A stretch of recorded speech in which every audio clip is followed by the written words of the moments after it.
Super league Kerala ഫുട്ബോളിൽ ഇന്ന് തിരുവനന്തപുരം കൊമ്പൻ ഫോഴ്സ കൊച്ചിയെ നേരിടും. തിരുവനന്തപുരം ചന്ദ്രശേഖരൻ നായർ സ്റ്റേഡിയത്തിൽ അല്പസമയത്തിനകം മത്സരം ആരംഭിക്കും. ആദ്യ ജയം തേടിയാണ് ഇരു ടീമുകളും ഇറങ്ങുന്നത്. ഷിജോ കുര്യനുണ്ട് വിവരങ്ങൾ നൽകാൻ. ഷിജോ, ആദ്യ ജയം തേടി ഇരു ടീമുകളും ഇറങ്ങുമ്പോൾ എങ്ങനെയുണ്ട് മത്സരാവേശം?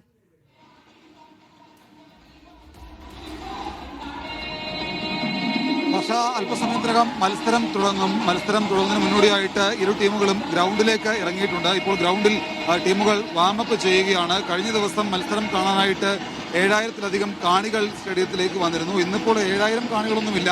എന്നാലും ഒട്ടും കുറയാതെ 10,000-ലധികം കാണികൾ ഈ മത്സരം കാണാനായിട്ട് സ്റ്റേഡിയത്തിലേക്ക് വന്നിട്ടുണ്ട്. സൂപ്പർ ലീഗ് കേരള 2ാം സീസണിലെ ആദ്യ ജയം തേടിയാണ് തിരുവനന്തപുരം കൊമ്പൻസും ഫോഴ്സ കൊച്ചിയും ഇറങ്ങുന്നത്. സീസണിലെ ആദ്യ മത്സരത്തിൽ തിരുവനന്തപുരം കൊമ്പൻസ് കണ്ണൂർ വാരിയേഴ്സിനോട് 3-3 ഒരു ഗോളിന് പരാജയപ്പെട്ടിരുന്നു.